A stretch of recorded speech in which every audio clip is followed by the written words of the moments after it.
Hey, what's up everybody? Welcome back to another video. As you can probably tell, this car sounds like shit right now. The Serpentine belt is something we're going to be replacing today. Super stoked on that. Super nervous because I've never done a belt before, especially with the M54. It's one of those things I just want to get into the maintenance and be able to do everything myself. If you buy the belt and you do it yourself, then you know how to do it next time, I guess is what I'm trying to get at. So that's what we're going to be doing today.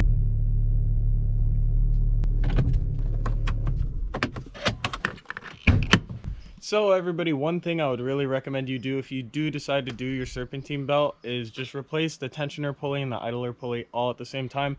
ECS makes a kit. Well, actually, don't go to ECS, go to FCP. They have a lifetime warranty. I'm not affiliated or anything. I just support them as opposed to ECS because ECS takes too long, and I don't know, I've just had a better experience with FCP. Anyways, I'll link the kit down in the description. The reason I didn't get the kit is because of all this coronavirus, the COVID-19 thing. It's almost impossible to get things ordered in time, and I don't really want to drive this car for another month with the belt like that. So if anything, I'm just gonna put the belt on, and in a month, if I decide to do the pulleys and it still makes a sound, I'll probably just end up with a kit. So the best way to diagnose this, at least for your belt, and to see whether it's bad or not, is by the way, I have hood struts coming because this didn't stay up, so I'll have to prop that up. If you guys can see, I'll show you in a second, but really what you can do, and I didn't know about this until it was done, we took a screwdriver and basically touched it to each one of the pulleys, and when you do that, it's going to amplify the sound, and you'll be able to see if it's a pulley, or if you pour some water on it, or some belt conditioner, brake cleaner, whatever you want to use, just to lube up the belt and the sound goes away, it's your belt. So that's what we did, found out it was my belt. Now to get into today's install, here's the belt right here. It is just a very basic one. This is the only one they offered, but they were able to get it for me in a day at O'Reilly's, so I mean, I guess that's all right.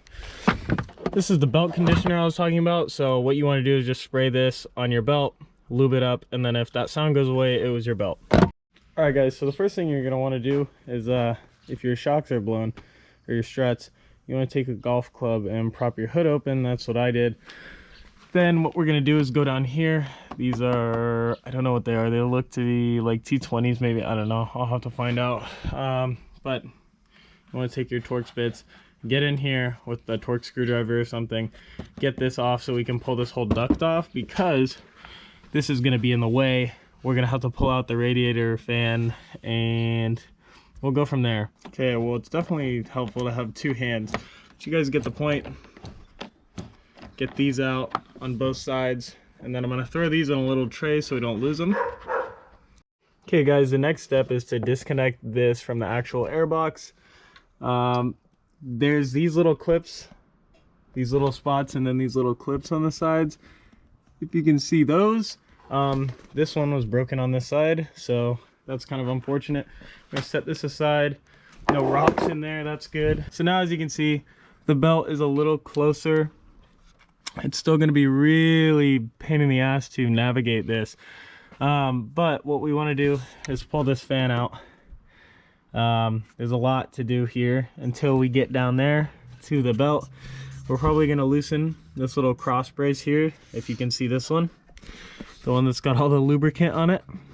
I'd say the best way to do this is probably go from the bottom, because on this side there's a little rubber grommet. But what we're going to start on first is actually disconnecting everything. All right, now, so a tip I would use is take a flathead, get behind here. As you can see, I already got it off, but you kind of just want to push up at this, and then maybe you can use another, well, you can use the flathead to get back here and push this tab in, then push this one in with your finger, take the flathead, and then you can finagle it out like that. So now that is unclipped. Now all we got to do is actually unbolt the two top bolts here on the radiator, and then I'll have to pull this expansion line. But we want to start moving things out of the way. This line is the one I'm talking about that could break, so we'll be careful with that. If we break it, I guess we break it, but then we'll have to go from the bottom and actually unbolt things down there, and I'll show you that once we get there. All right guys, now that you're looking at the bay here, we haven't obviously gotten the radiator support out, but like I said, you want to pull this out, set this aside.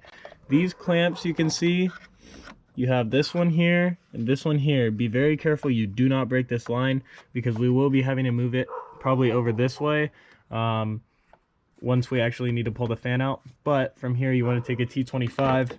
So get back here and get that bolt. As you can see, I know it's upside down for you, but you can see this bolt here.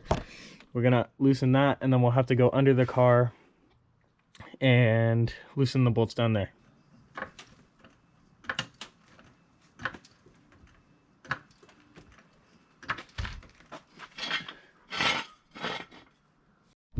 Alright guys, so I'm sure you guys don't really know how I got this car or where I got it or like what the situation was. Basically, I ended up in Stockton, California at a buy here, pay here.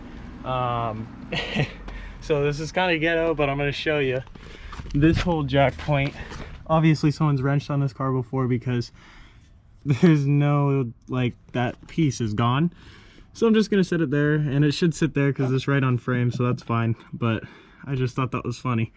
Obviously this car has seen some unprofessional work, even though the Carfax says it's been maintained at the BMW dealership all its life. Okay, so the car's not going anywhere, but let me show you guys what we do have to do, because it kind of sucks.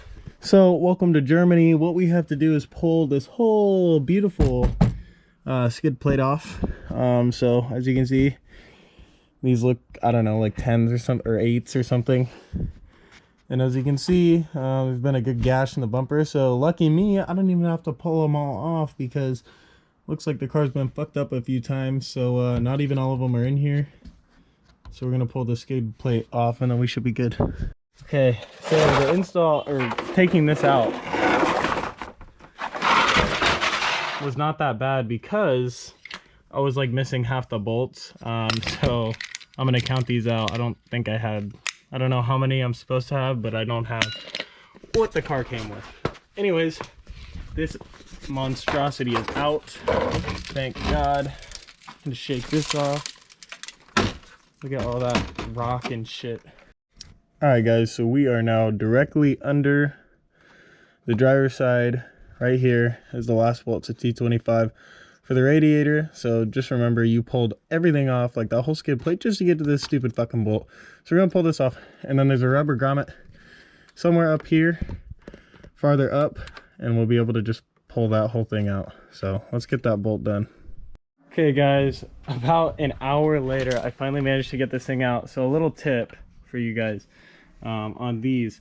So as you can see right here, this is your little guide piece. There's a piece of plastic that kind of holds this. You want to just push the plastic back. I'm sure you saw it in the last clip, but more importantly, that's not the big issue. This here is the biggest one. So what I would recommend is, I'll show you where it's connected.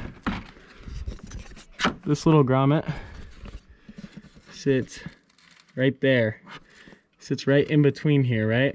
What you want to do is put a screwdriver, kind of wedge it, and just wiggle it back and forth. Seriously, that's the only way you're going to be able to do it. Tried not to damage these lines, but a lot of them seem kind of dry rotted. So, I mean, who knows? As you can see, intercooler is exposed here now, but yeah, you definitely just want to shove a screwdriver in there, twist, and then you can wedge it out. It's seriously a fucking pain in the ass, but considering we still haven't even gotten the belt on, that's what I'm more concerned about. So let's get that. Oh, I gotta pose for a thumbnail real quick. Okay, cool. Anyways, like I said, I got the fan out. I've yet to even crank on the tensioner to release the tension. What I'm gonna do is take a picture of the belt here, this whole assembly. I'm gonna take a picture of it and how it's set up, so when I put the belt back on, I put it back on right. These two bolts for like this crossbar, I'm probably gonna loosen or just pull all the way out, so there's a little bit of flex to it, so I can get like a breaker bar in here and pop that tensioner. All right guys, so if we look down here, we got the belt off. So what you want to do is, you'll see this bar here you can take those 2 bolts off down there. I believe they're T25s or T30s. Go up here, pull this clamp. You can unhook this. This is easy. You see the arrows there. You'll just twist that towards the front of the car and then pull out, and you can get that out pretty easy. Again, this is just a clamp, that's easy. And then you're able to just pull that back, you know, gives you a little bit more room. And then, like I said, you guys got to get to that bolt there for the tensioner. So what I did is I was going to use, I had a 3/8 breaker bar, but the T60 that I got from O'Reilly's was 1/2 inch, and then I used an adapter. But what happened was, with the adapter connected to this breaker bar, call it this distance probably with the adapter, it just wouldn't fit in between the brace and the tensioner bolt. So I had to go and get a 1/2 inch little breaker bar, and all you got to do is twist it.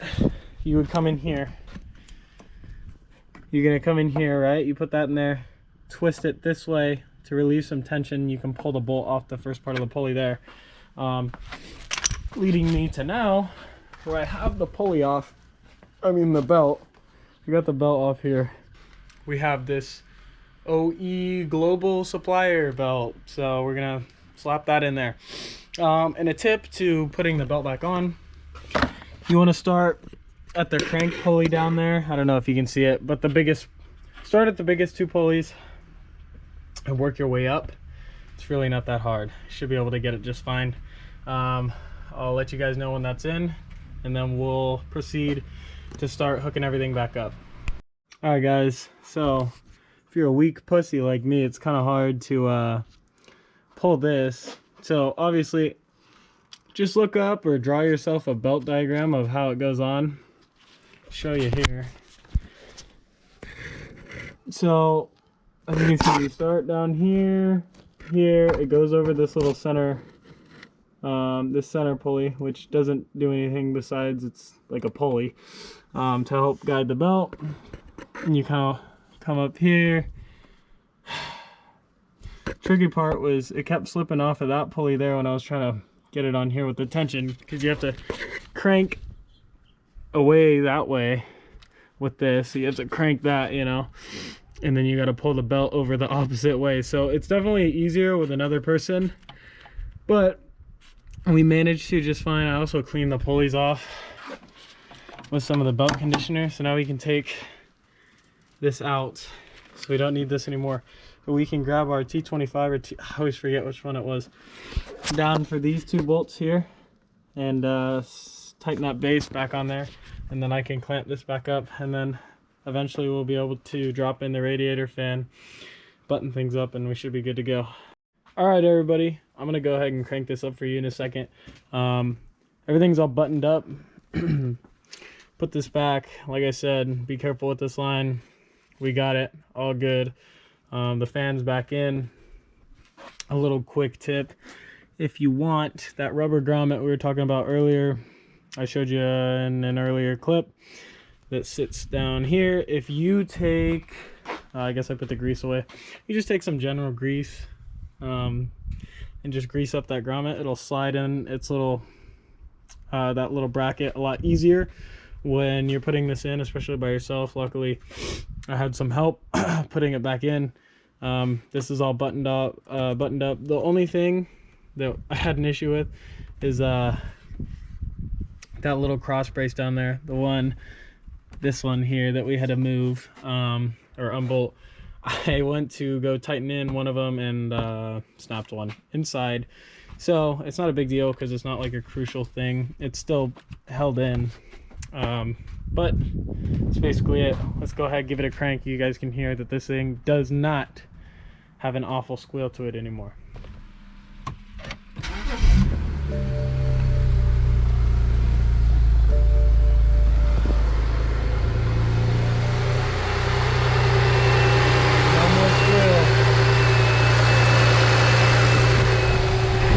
No more squeal, as you guys can hear. So